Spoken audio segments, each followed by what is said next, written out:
a glimpse behind the scenes of the off-season life of BAR driver Jenson Button. Tough work, but indeed, someone has to do it. We'll take a look at the technology and testing that goes into a Formula One helmet.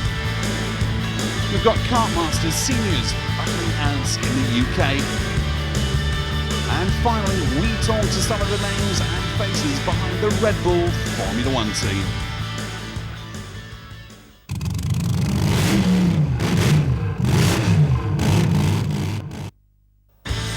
But first, it's over to the Utah Desert with BAR.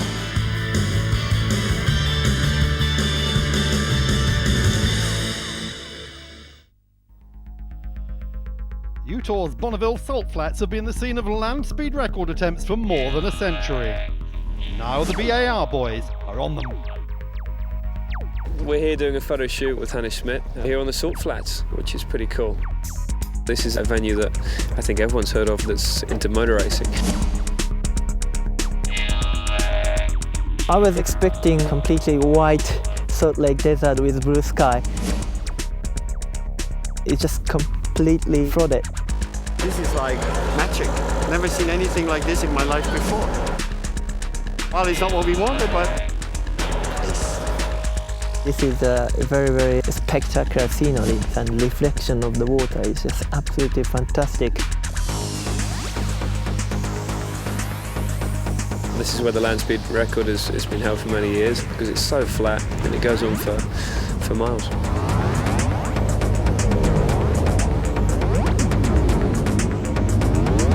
First time doing a fashion shoot for me. It's exciting, the whole image thing, and to have an image is very important in Formula One, so it's definitely something I'm into, yeah. There's a lot of really fun clothes here. You know, stuff that I wouldn't go into a shop and pick out to try on. But it's some cool stuff, and we've had some really cool shots with some really old style motorhomes and obviously the car. Normally you don't get so much clothing where they're very, very unique clothing. But I do get in here with Hannes, and I really enjoyed it. they were really great. Everybody on the set was like fantastic, you know. Everybody gave their best. I think we got amazing pictures today.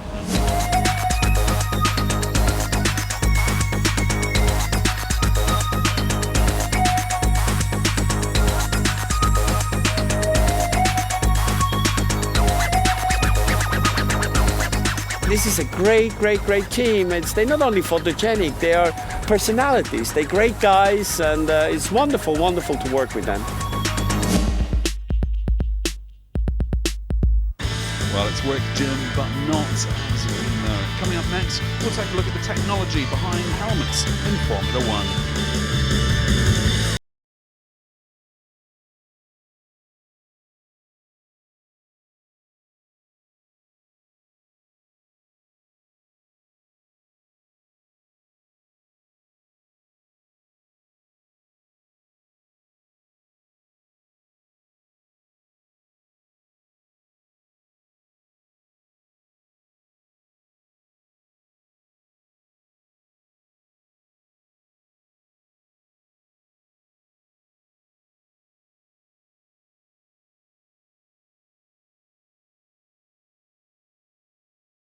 One expert Christian Danner tells us.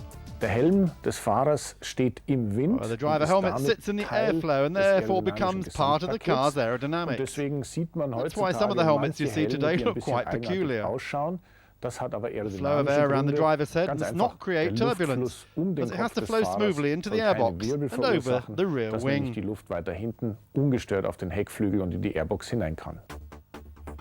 When you're dealing with 1,000th of a second, the aerodynamics have to be perfect, not just for the car, but for the driver too, so he's not buffeted.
Good helmets have become lighter and safer at the same time.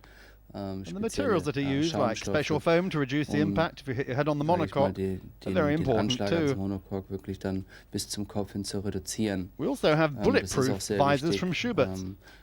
Not because we're worried someone may shoot us, but to protect us from flying stones. It's these sort of details that make us happy to have partners like that. We develop things together so we can be sure that everything's safe. Just how safe a helmet is has to be proven in FIA crash tests, meeting the strictest regulations.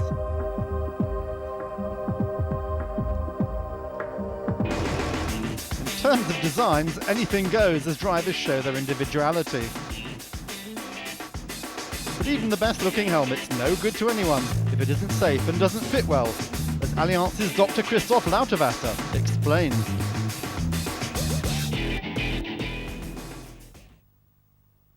Der Helm muss diese To function perfectly, helmets must fit extremely well. In Formula 1, drivers' heads are scanned and the helmets then individually built to shape, so that they are a perfect fit. Für jeden Fahrer so geformt, dass ganz genau sitzt.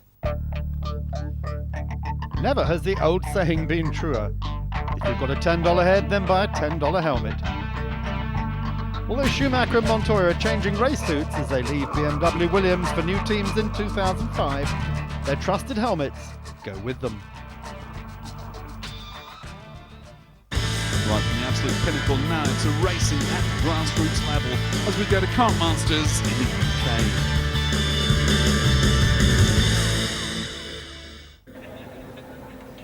Hello and welcome back to PF International Circuit here in Lincolnshire, England for the 2004 Kart Masters GP. In our first programme we saw some fantastic racing from the junior classes. Now though it's the turn of the seniors, the 16-plus-year-old drivers. There are 4 different categories and in each of those divisions we have got at least 8 or 9 key contenders. So what you're about to see is some fiercely contested racing. On the Hot Shots board then, in addition to names like Gary Catt and Alexander Sims, new UK champion Mark Litchfield had to be ranked as a hot favourite. He's a regular team driver for circuit owner Paul Fletcher. But one can't dismiss the visitors. Randy Backer perhaps finding it most difficult to adapt to this demanding circuit. But could it be Baz Lammer's day? His performance in the first final giving the Brits something to worry about. And with a little time to go before the grand final, Chris Hartley caught up with 2 of our Hot Shots. And first on question time was Baz Lammers. Baz Lammers, one of our international drivers here this weekend. How are you finding it so far? Good. For me, it's the first race here in England. Second race, sorry. It's my first time on the PF International where I race. The track is good, but the drivers are a little bit aggressive. And that is my first experience here in England. You race all over Europe normally. What made you come here this weekend? Our dealer from Coulthard here in England asked me if I want to come in to race this weekend because the Kart Masters is one of the funnest races here in England. Do you think finally that you've got a good chance of winning this weekend? I think it will be quite difficult, but you know, I would like to win. I come here to win. And then it was time to move on and catch up with our top Brit contender, Formula A star and now champion, Mark Litchfield. Mark, you just finished 5th in the pre-final. Not quite what you wanted, but it's still doable from there. I led the first final for the first couple of laps, and then it was a bit of a fight for the lead, and then I dropped back another place and then got pushed off the track, and that's why I finished 5th. But for the next one, starting 5th's not too bad, I don't think. I think we'll be all right. You've got the number 1 on that kart. You've just won the British Championships with a couple of rounds to go. It must be a brilliant feeling. Yeah, very good. To win the championship without having to go to the last round is very good. I've led the last 2 years previous into the last round and lost it both years, so to have won it before I actually have to do it, then that's fine, so I don't have to race there. But you couldn't wait to get that number 1 sticker on, could you? No, I was gagging to get that on. Okay, brilliant. Well, good luck for the final. Thank you very much. Cheers. And of course we'll be back with all the action from that final and interviews with some of the big names and faces behind the Red Bull Formula 1 team after the break.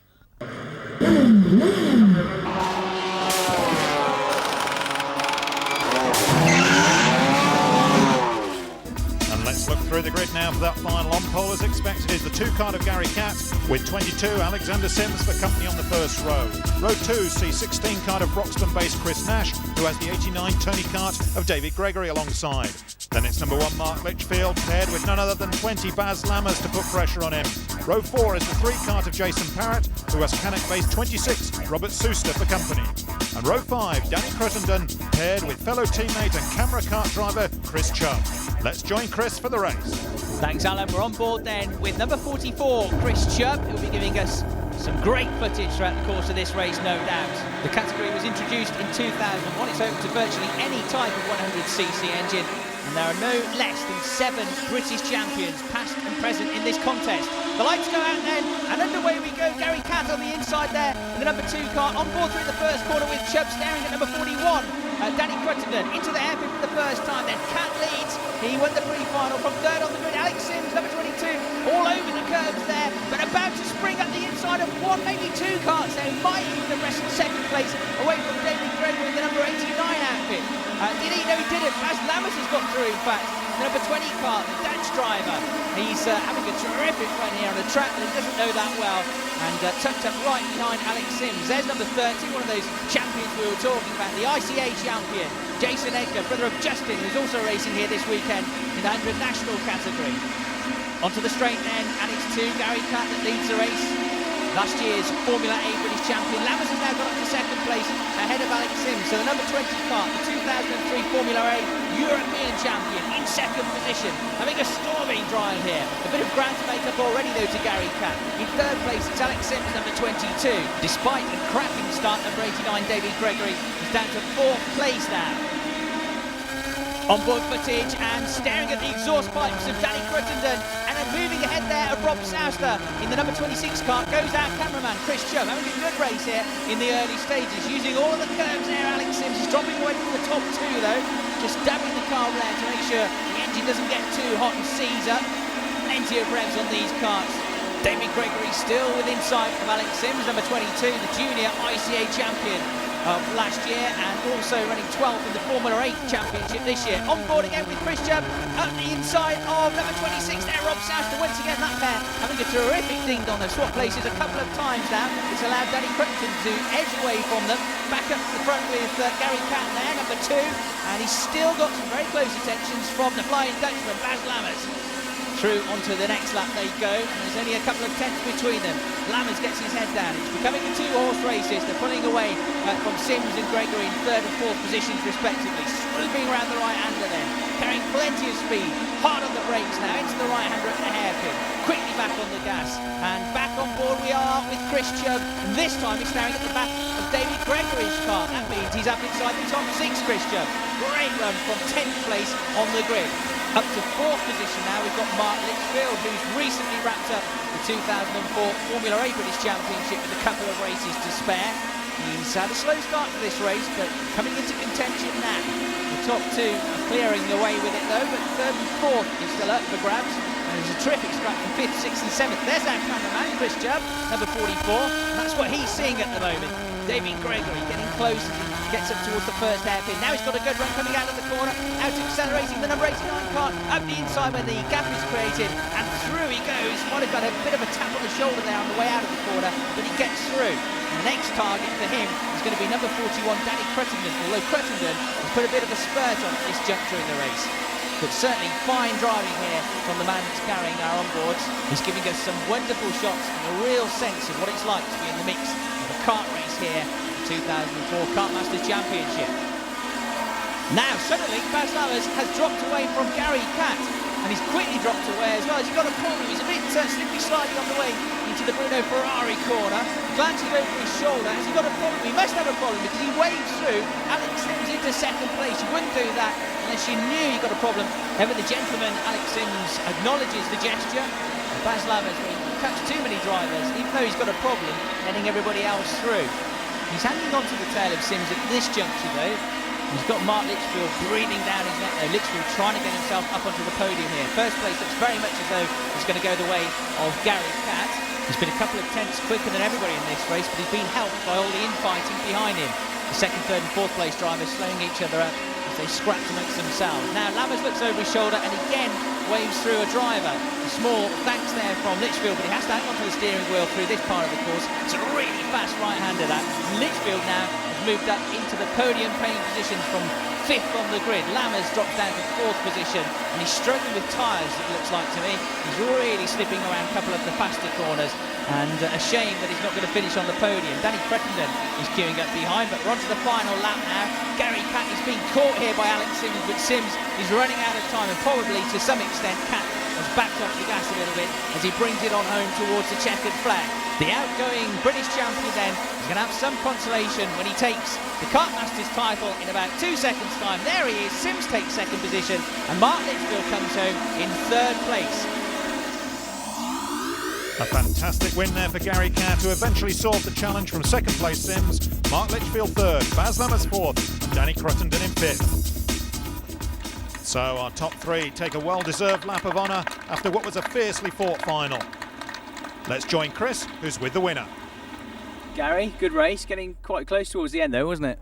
Yeah, I hit part in the middle where Baz started to catch me, and I just kept pushing, really hoped that the kart would come on like it did in the first final, and it did. So I just managed to make the gap again. I think he had a problem as well, which helped me really, so it was good overall. It was good to see him going so well, wasn't it, having travelled all that way from Holland? It wasn't so good when you're leading and you see him catching you quite easily, no, but I'm just glad, it all came good in the middle, and I managed to pull away again. Congratulations once again to our new GP title holder Gary Catt, and also to the runners-up and the splendid efforts of the Dutch drivers. As we now keep the action rolling, this time with the 100 national class. And there's been a great entry for this popular class, all powered by 100cc rotary valve engines that are almost as quick as their Formula Libre teammates. The current GP holder, Justin Edgar, driving a Tony card, had been consistently quick all weekend and was clearly intent upon retaining his GP title. But close rival in the number 7 car was Martin Farmer, along with a whole host of fellow contenders who were already on Justin's case.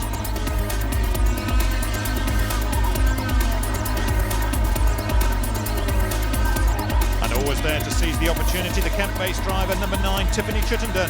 She might be a lady, but Tiffany is not one for taking prisoners when it comes to racing.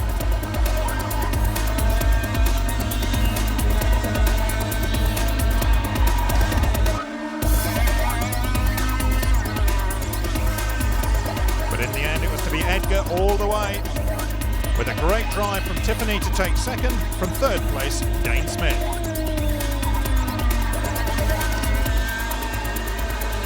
So who's on the hot shots board for this one? Well, Tiffany Chittenden from Chislehurst in Kent had a fantastic weekend with a 3rd, 1st and 6th in the qualifying heats, plus a great 2nd in that first final. Solihull-based Martin Farmer is a possible outsider, but long on experience, who might well surprise everyone. But the hot favourite has to be Justin Edgar, our current GP title holder. So onto the grid for this 100 National Grand Final. And Justin Edgar on pole has female company, with fast lady number 9, Tiffany Chittenden alongside. Row 2, 76 Dane Smith is paired with Hearts-based driver 23 Alex Sharper. Row 3 has one of our hot shots, 7 Martin Farmer with the 24 kart of Brian Nuttall. Row 4 is the pairing of 20 Andrew Perkins and 82 Alex Jordan. And row 5 has 86 Adam Nicholas with 61 James Smith. As we go to Chris for the race. So can number 9, Tiffany Chittenden, become the first female racer of the weekend to get herself on the podium? Sarah Barrow almost did it in TKM. She went from 26th on the grid to finish in 6th place. Tiffany has been close before, and she'll certainly be trying hard today. Here we go then, Justin Edgar gets a good start from pole. Alex Sharper at 23, he pushed and jumped all the way to that first corner. He hangs onto the kart nevertheless. The GP plate then in the lead of the race, the defending Kart Masters champion, Justin Edgar. Pack following him through. Dane Smith, number 76, has darted up to 2nd position. Then it's Tiffany Chittenden in 3rd, and Martin Farmer, number 7, has got through to 4th position. Right behind him is Alex Sharper, number 23, who survived that drama on the first corner. Through to the complex for the first time then. Not only is Justin Edgar the defending Kart Masters champion, he's the current British champion in the 100 national category as well. Working their way through the order then, these kart drivers looking to gain an early advantage while everybody's bunched up. the front of the field, though, it's already starting to spread out. 1 and 2 have got away, 3, 4 and 5 in their own little group. Then in 6th position there, we've got the number 82 kart of Alex Jordan. He's already got a bit of ground to make up, though. There's number 5, Daniel Hart. He started this race right at the back of the grid, but he's already worked his way through the midfield, had a DNF in the pre-final, and the driver finished 5th in last year's British Championship. And a good scrap here with number 27, Mike Brinkworth, another British Championship contender, gets a bit crossed up all the way to the hairpin, but somehow hangs onto the kart and holds on to his position. Another move here in the midfield, that's number 22, Peter Watkinson, with a brave move into the chicane to get by Daniel Chester's number 87. There's number 20, Andrew Perkins, who's busy working his way up from 22nd place on the grid. Our leaders then, across the start-finish line. 3rd and 4th in view, that's Tiffany Chittenden, who's dropped a place from 2nd on the grid. Alex Sharper has now come up to 4th place, and somehow Martin Farmer has dropped an awful lot of time on that last lap. Number 7 was in 4th place, now in 5th, and quite a long way back, so possibly having made a mistake somewhere. There he is, the driver from Solihull in the West Midlands, 7th in last year's British Championship. There's Alex Sharper, 23, who's racing in the Swiss Hutlis team with our Dutch guests this weekend, Baz Lammers and Randy Backham. Tiffany Chittenden just edging away from Sharper, though. Meanwhile, reasonably comfortable for Justin Edgar at the moment. He's got a couple of kart lengths on Dane Smith. A bit of a break then to this 3rd place battle, which is continuing to rage between Chittenden and Sharper. Onto the start-finish straight. Then Dane Smith there in 2nd place, finished 6th in the British Championship 2 years ago. He's chasing down the defending title holder, GP plate man from Cumbria. His brother Justin, we've already seen racing in the Formula Libra class, double British Championship family that. And he's very controlled, very smooth at the wheel, very experienced driver. Justin Edgar has been racing for many years, and one of the most experienced British kart racers that you'll find. Dane Smith, the young charger, though, is keeping him within his sights. Edgar would love to take a 2nd British title on the trot. He's currently 2nd in the points in that particular battle. Win the pre-final here today from pole position by a reasonably comfortable 1.38 seconds, but Dane Smith certainly has upped his game in this particular contest, the grand final. There's the battle for 3rd place. Into the right-hander goes Chittenden. Sister Townsend also featuring in this race. And Tiffany is currently lying 3rd in the 100 National British Championships. Alex Sharper also at the thick end of the action in the national contest. Well, we'll bring you the thick end of that action from the final at Kartmasters after the break, as well as news from the new Red Bull Formula 1 team.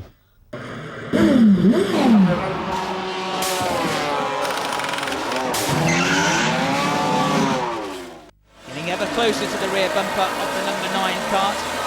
Tiffany looking for her podium here, the first of the contest. She's been racing for many years, like Justin Edgar. Very accomplished driver, but so too is Alex Sharper. In 4th place, he won't be happy with, I don't think. He'll want to get into the podium paying positions. One driver preventing him from doing that at the moment, and that driver is only 2 or 3 tenths of a second ahead. Onto the final lap then, Justin Edgar leads. Dane Smith is in 2nd position. It's a 2-horse race at the front of the field, and a 2-way scrap for 3rd position just behind them as well. Edgar on the brakes, half a lap to go for him. He's got 2 or 3 kart lengths on Dane Smith. He can't afford to make any kind of mistake, as Dane Smith will pounce. Powering towards the chicane they go then. And in the background it looks as though Alex Sharper has found his way through. That must have been on the way to the 2nd hairpin. So he's up into 3rd place now. Chittenden, it doesn't look like he's going to get on the podium after all. Here we go then, into the complex of the final time. 1 and 2, 3 and 4. And just a couple of corners to go now. There's Farmer in 5th place. Here's the leaders through the last couple of corners. Oh, there's contact in 3rd place. Bumpers flying off. They're both in the barriers. Chittenden gets going again though. But is she going to have a 3rd? No is the answer, because Farmer's just gone whizzing by in the background. So the win goes to Edgar. 2nd place goes to Dane Smith. And 3rd place is going to go to Martin Farmer after being in 5th position for most of the contest. And there's the unfortunate Alex Sharper, who looked for all the world as if he was going to finish on the podium. A great win though for Justin Edgar, only a whisker ahead of 2nd place Dane Smith, Martin Farmer 3rd, Tiffany Chittenden despite that big crash was 4th and Brian Nuttall 5th. And well-deserved applause from the crowd for the winners as we rejoin Chris Hartley, who was talking to Justin Edgar.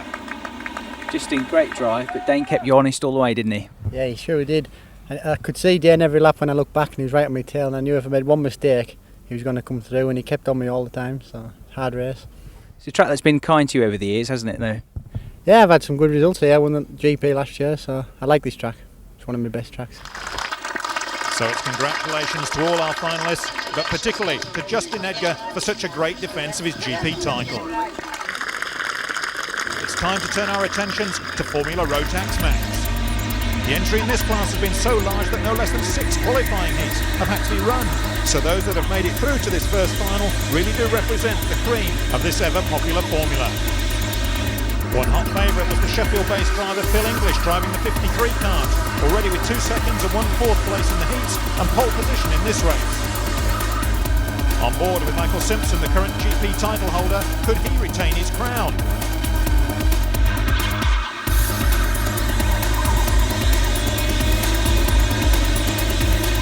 And ahead, the 96 card of Rob Weldon had run like a dream all weekend and was now making a strong impression in this final.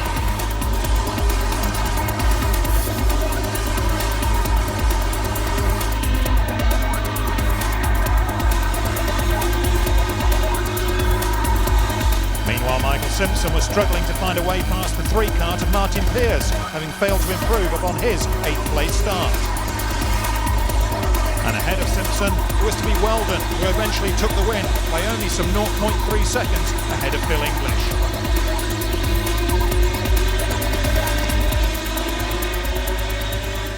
And so going to our hot shots board, the title favourite has to be Rob Weldon. Vastly experienced, Rob, who drives a right kart, has already notched up a 7th, 2nd and 3rd in the heats, plus an impressive win in that first final. Defending champion Michael Simpson can never be written off, and Lars Sexton is back in kart racing after a period away from the sport, but despite his absence, he's lost none of his pace. Lars, back in karts. You've been in karts for a few years. What brings you here? Just a bit of fun, really. We've had a bit patchy, a bit on and off with the car racing, and not really enjoying my motorsport. So we thought we'd come back to the TV Masters, a one-off meeting, and just in Rotax Max and just have some fun. I believe I've got a chance, but pace is not quite quick enough. I'm not quite there. I'm probably a couple of tenths off, and I think probably, truthfully, that's in me. I feel a little bit, don't feel really energetic, so I'm just going to pop off for a little jog in a minute, try and get the pulse rate up and beating. Finally, Lars, there's a Teletubby on your steering wheel. What's all that about? Well, I work at ProDrive on and off, and they've called me Lala there. My nickname, obviously, for Lars, they've called me Lala. I went home, told my parents, and in a day or so, this thing appeared with my own crash helmet knitted on top of it by my nan. So now it's stuck. It's Lala. He's with me this weekend racing. Is he going to bring you any luck, though? He'd probably drive quicker, I think, if he was in it. So onto the grid for our Formula Rotax Max Grand Final. And as we mentioned, it's 96 Weldon on pole, with 53 Phil English in the Tony card alongside. Row 2 sees 33 Stephen Lane from Burntwood, paired with Mark Morrissey, who might turn out to be the dark horse in this race. Row 3 has 123 Richie Steele, with 118 Lee Jenner. And row 4 has 120 David Bell-Chambers, paired with 4 defending champion Michael Simpson. Row 5 is 24 James Abraham and 74 Nicholas Lewis, as we go to Chris for the race. Thanks very much, Alan. The final race then of the 2004 Kart Masters, and it promises to be a cracker. There have been 56 drivers competing in the Rotax Max category, and 26 of them have made it through to the grand final. We're on board with the defending champion, GP plate Michael Simpson, as he leads us round the formation lap. Rob Weldon is the pole sitter, and the man from Eli will be hoping to convert that into a win as the race gets underway. A bit of bumping and boring on the way through the first corner, but it looks as though everybody's safely through. Rob Weldon seems to get a good start in the number 96 car. Phil English, number 53, is tucked into second place. Then it's Stephen Lane, number 33, the next man through. He'll filter down into that tight right-hander. It's the first real corner of the lap. It's the first time they slam on the brakes, and inevitably there's always a bit of contact. Number 24 there, enjoying some contact as well, or rather not. James Abraham taking to the grass there in the number 24 car. Through the chicane they go. Rob Weldon leads into the complex, then it's English, then it's Lane, then everybody else wants to be in fourth place. There's Lars Sexton putting a move on Henry Arundel, number 101, who takes off the racing line and loses 2 places there in the middle of the field. Onto the start-finish straight then. It's Rob Weldon, the pole sitter, that leads. English in second, Lane in third. And then in fourth position, it's Michael Simpson, who currently leads the British Championship. We finished first and second in all the rounds. At the front of the field, though, English deep into the corner, takes the lead of the race, but he runs wide on the exit. On the grass he goes, back down to second, back down to third. because Lane gets through as well, and into the lead of the race, back into the lead goes Weldon, and in fact, down to 4th place goes English. We know that because we're staring back at him from the Michael Simpson car. All he was trying to do was get the lead of the race, and he ends up down in 4th position. Weldon then back up front, briefly down to 2nd place, but only very briefly. That's allowed him and Lane to just pull away ever so slightly from the rest of the pack. Through the left-right flick onto the start from the straight, there you go. We're looking back now at the Phil English kart. We're relegated to 4th position as it thumps at the start finish straight. 1, 2, 3, 4 karts there, all battling over 3rd position. We've got 55, Mark Morrissey in the mix as well, as is number 1, 2, 3, and that is Richie Steele. Up the inside goes Mark Morrissey into the first hairpin ahead of Simpson, so moving well up into the top 6 now. And the next target for him is going to be Phil English. And you can see how that move allowed English just to edge away by about half a second or so. They really do slow each other down when you start overtaking. Through the chicane then. Action-packed race this so far. Stephen Lane in the 33 car is now ahead of Rob Weldon. We didn't see the move, but it means we've got a change of lead. And the man from Burntwood, who finished 3rd in the pre-final, now leads the grand final. On to the start finish straight. There we can see Phil English, who's trying desperately to get back on terms with the top 2 after his failed effort to get into the lead of the race. A couple of laps to go, very, very wide on the way into the right-hander goes Simpson, who has massive understeer through the corner and loses a couple of places. Lee Jenner, number 118, getting through, and again very twitchy under braking into the hairpin. And Simpson going backwards in this race, and it doesn't look as though he's going to be able to successfully defend his GP title. Glances over the shoulder, and 1 or 2 more places lost for Simpson. He's effectively out of this race now. Very much in the fray though is Stephen Lane. There he is, number 33, clattering the curbs there on the way through the complex, trying to take the shortcut was the 2nd place car of Weldon, number 96. He's been caught corner by corner, lap by Phil English in the 53 car. He's bringing the rest of the pack with him. The top 6 all within the sight of each other now. Mark Morris has had a fine drive in this race so far, working his way up the order in the 55 car. We've got the 1, 2, 3 kart of Richie Steele, who's setting some quick lap times here. And again up the inside into the hairpin goes Mark Morrissey. Not a particularly happy corner that for Phil English. He's lost 2 or 3 places there. That's where his failed attempt to get the lead was as well. Now jumping up and down in the seat, Lee Jenner there. The reason the drivers do that sometimes is to lift momentarily the weight of their bodies off the rear axle to pick up the acceleration. Every last 10th of a second they can find is going to help if the race is this close. There is Lee Jenner going through the complex. Coming up towards the tail of this group as well, we've got the number 120 kart of David Bellchambers, the driver that is currently lying in 4th place in the British Championships. There he is just at the rear of the picture. And there's Mark Morrissey, 55, who's pulling away ever so slightly from English and starting to close in on the top 2 as well. It's been a terrific drive this from Morrissey. This is the part of the course where he's made a lot of moves, and following his example is Lee Jenner there, number 118, again moving ahead of English into that hairpin. English is just too early on the brakes and he's leaving the door wide ajar into that corner, but he's trying to fight back now on the way into the left-hand chicane, and through he goes. He's reversing the declining trend. English moves back ahead of Jenner, back up to 4th position. Lane leads, then Weldon 2nd, 3rd is Morrissey, 4th is English, 5th is Jenner, and in 6th place it's Richie Steele, who's now sat the fastest lap of the race so far. Also catching them hand over fist is David Bellchambers. One of the closest races of the weekend, this, of the Rotax Max Championship. And we've got the conclusion of the Action Kart Masters in the UK coming your way after the break, as well as news from the Red Bull F1 team.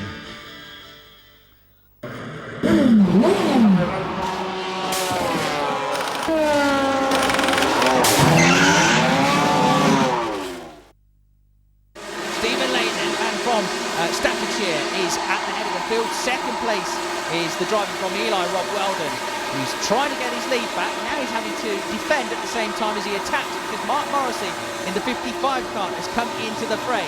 Those 3 are pulling away from the rest of the group ever so slightly through the chicane once more. Then they go 1, 2 and 3.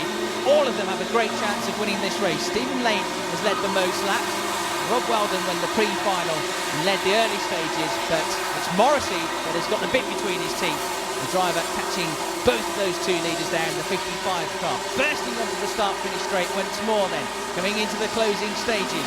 Morrissey getting ever closer to the rear bumper, the rear exhaust of Weldon, and Weldon starting to fall away from Lane now. glances over the shoulder as well. He might, because here comes Mark Morrissey. Under-braking, into the hairpin he goes, but Weldon won't give his line away. They touch wheels, and onto the grass goes the number 55 part of Mark Morrissey. Well, if he wasn't fired up before, he's going to be very fired up now. English has closed up once again in 4th place, and he brought 3 or 4 other karts with him. So it's very much to and froing here. But the one thing you can say is that all that action has allowed Stephen Lane to pull away from the battle for 2nd position. Number 33, Stephen Lane, looking comfortable as we run up towards the closing couple of laps of this race. Morrissey then, still in 3rd place, had a go for 2nd. He did get to 2nd place for a fraction of time, but now he's having to defend 3rd spot from Phil English, number 53. Phil, who's also led this race, we've had 3 different leaders. Phil English down in 4th place, had a real roller coaster ride in this race, finishing 2nd in the pre-final. He set the fastest lap in the pre-final, in fact, so his hopes were high as he came to the grand final, and now he's got at the inside of Morrissey, but Morrissey bravely hangs onto the kart around the outside of the hairpin, and through the chicane the final time goes our leader. What's happened to our 2nd place man? There he is at the back of the picture, and in the closing stages, number 96 Rob Weldon has dropped from 2nd down to 7th place, and Morrissey inherits the runner-up spot. And English there in 3rd with just a couple of corners to go. There's the checkered flag, and there is your race winner, sprinting across to take the checkered flag. A delighted Stephen Lane, Morrissey in 2nd place, English in 3rd. Great stuff from Stephen Lane, but Phil English promoted to 2nd following an exclusion of Morrissey. 3rd Steele, 4th Bell Chambers, 5th Rob Weldon. A great and well-deserved victory then for Stephen Lane to take the GP title for 2004. We join Chris with our winner.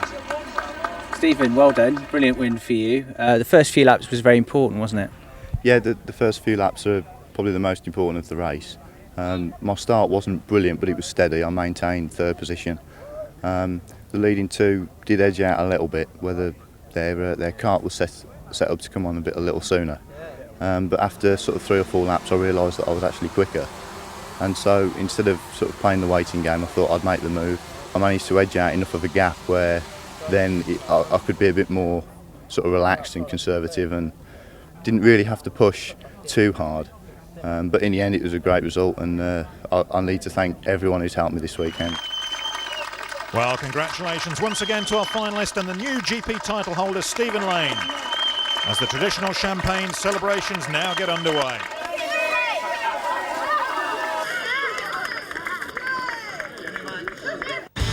Well, from karting now right up to the top end, we're heading for Formula 1 with news of the new Red Bull team.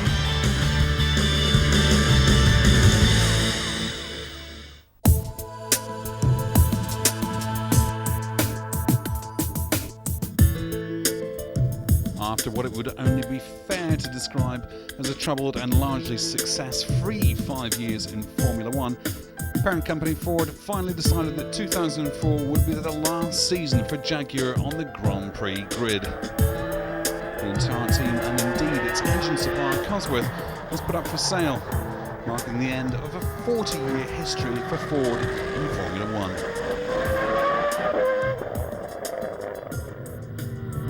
Eventually, however, a deal struck at the 11th hour with Austrian billionaire Dietrich Mateschitz, boss of international drinks brand Red Bull.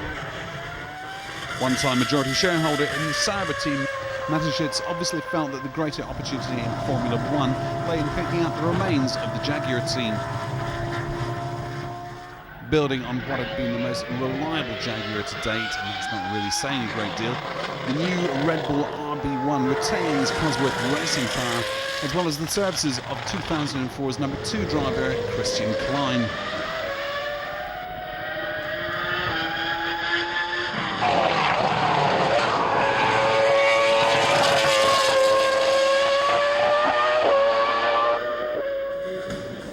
The inclusion of the young Austrian rookie last year raised a lot of eyebrows in the pit lane, but a long association with Red Bull and the man who holds its purse strings has ensured that he's back for the new season. I think it's a good possibility to get some more, also to get good results this year. I think the team is young, have a very good young team spirit, and I think we can achieve some good things in the future for sure. First year will be not so easy, but I think we have a good team, good people in the team, so we can I think we can do a good job in the future. But Klein's Red Bull patronage is far from unconditional. The Austrian may have secured the number 2 seat early in the season, but it's very much a probationary arrangement. The team's test driver, Tonio Luizzi, will be ready and willing to step in should Klein's progress falter. The Formula 3000 title holder also enjoyed Red Bull funding through last year and will be keen to prove himself in the big time. I think the mentality of the team and the atmosphere is really great, and they are working really hard to achieve really good point in the future. I mean, at the beginning will be quite tough. We will always work to improve the car and to make the best. It will be important to score points and to bring the car at the end of the race. But I think that Red Bull will have a successful year, and always they will look forward for the future because they have a really good mentality. Well, optimism all round them, but the history of Jaguar as a Formula 1 team is one of an unhappy merry-go-round of names and faces. New team principal Christian Horner is, of course, happy to promote a story of growth and stability for Red Bull. We asked him first about his 2 young drivers and, of course, veteran David Coulthard, on whom much of this team's promise is dependent. Both of them are quite different personalities. Obviously, Tonio's very outgoing and is great fun to work with.